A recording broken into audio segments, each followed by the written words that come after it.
1995 से उन्होंने एक छोटे से रूप में चालू किया कि भाई ये रूरल एरिया है, रूरल एरिया में लड़के तो फिर भी पढ़ाई करते हैं लेकिन बच्चियां पढ़ाई करने कम जाती घर से बाहर, तो क्यों नहीं हम लोग बच्चों के ऊपर फोकस करें। तो पिताजी ने 2-3 बच्चों से अड़ोसी पड़ोसी रिक्वेस्ट किया कि बच्चों को आप स्कूल भेजो।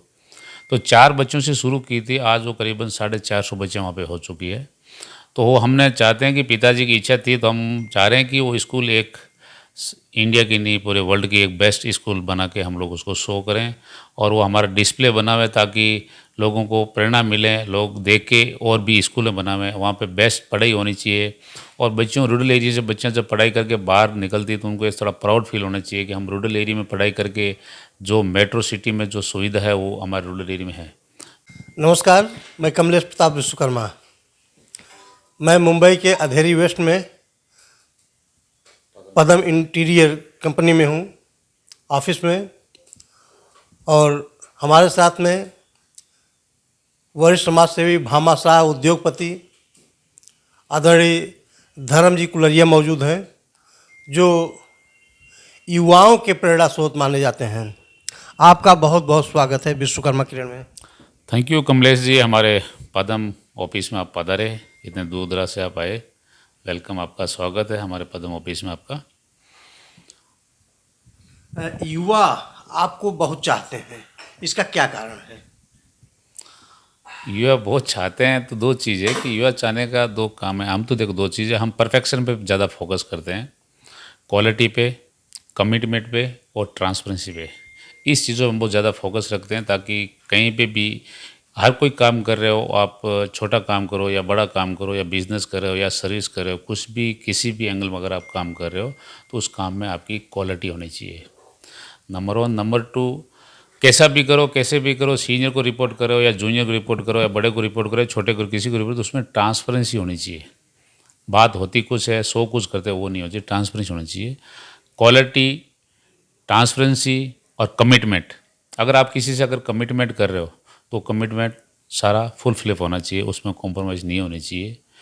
तो इस चीज़ पे अगर आदमी बंदा कोई भी अगर फोकस करता है, चाहे भी कोई भी वर्टिकल से हो, वो बंदा कहीं पीछे रहने वाला नहीं, सबसे आगे बढ़ने वाला बंदा है। तो मैं तो सभी युवा से, देशवासी सभी से निवेदन करता हूँ, क्वालिटी, ट्रांसपेरेंसी और कमिटमेंट पे हमको फोकस करना चाहिए, हम सबको फोकस करना चाहिए ताकि हम कहीं पीछे नहीं रहे। ये हमारी सबसे युवा से एक निवेदन और रिक्वेस्ट है। समाज सेवा में और उद्योग में भी आपका बड़ा नाम है।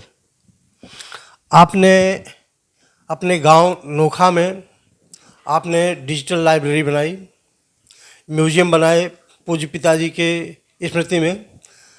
मुझे जहाँ तक जानकारी है, एक विद्यालय की योजना है, उसके बारे में कुछ बताइए।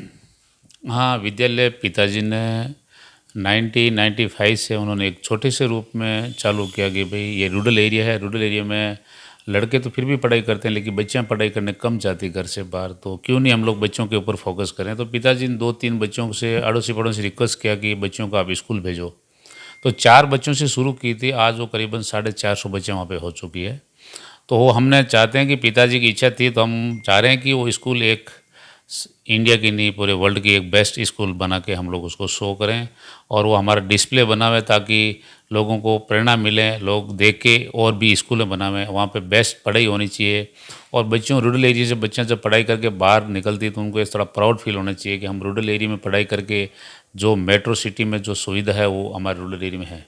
तो हम चाहते हैं कि पिताजी की इच्छा थी, हम कोशिश करते हैं उस इच्छा को पूरी करने जा रहे हैं। तो हो सकता है साल भर के अंदर वो हम स्कूल पूरा वेल मेंटेन करके गवर्नमेंट को हैंड ओवर करेंगे और उसको रन हम प्रॉपर करेंगे। और दूसरा, हम रूरल एरिया में हमारे गांव के आसपास में एक मंदिर बनाना है, शिव टेम्पल, जो हमारा गुरु महाराज सालमनाथ जी ने बहुत तपस्या की थी। वहाँ पे बहुत बड़े, पहले आज से करीबन 70 साल पहले उसने स्कूल बना के दी थी। आज उस स्कूल से बहुत लोगों का भला हुआ, गाँव को भला हुआ, शहरों का भला हुआ। वो स्कूल के पास में मंदिर है, तो वो मंदिर हम नया बनाने जा रहे हैं अभी, तो अगले महीने भर हम उसको स्टार्ट करेंगे। तीसरा, हमारे गांव के अंदर पार्क बना रहे हैं, जो गांव में बुजुर्ग लोग होते हैं, यंग लोग होते हैं, सुबह शाम वॉकिंग करने के लिए जगह प्रॉपर चाहिए, बैठने के लिए, एक दूसरे से दिल की बातें शेयर करने के लिए, तो एक अच्छी जगह होनी चाहिए घूमने के लिए। तो हम इसके लिए, हमारे एक गांव में जगह है जहाँ पे हम लोग उसको पार्क बना रहे हैं, वो भी हम गांव को हैंड ओवर करेंगे। और चौथी जो आप बता रहे लाइब्रेरी, ये सही बात है। लाइब्रेरी रियली एक बेहतरीन लाइब्रेरी बनी हुई है जहाँ से सबको भला हो रहा है। वहाँ पे यूपीएस के बच्चे जो तैयारी कर रहे हैं, वहाँ पे हाईटेक सिटी के जो कंप्यूटर्स लगे हैं, वायरलेस हमारा पूरा नेट है वहाँ पे पूरा।